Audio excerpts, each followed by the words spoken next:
Здравейте, ние сме Природо-математическа гимназия град Силистра.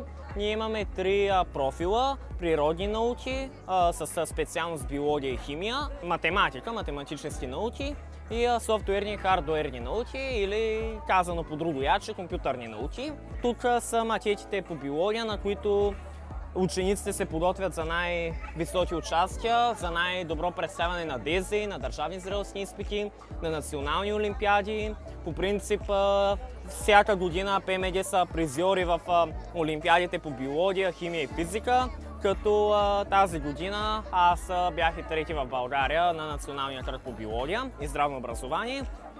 Тук са роботите, които сглобяваме в часовете по роботика. Роботиката е част по желание, който ученици, които искат, се записват в него и под вещото ръководство на учителите сглобяват най-нови модели, току-що излезли на пазара. Това са купи от различни олимпиади, състезания, спортни, както имаме и математически състезания. Математическите състезания ПМГ са водещи в тях.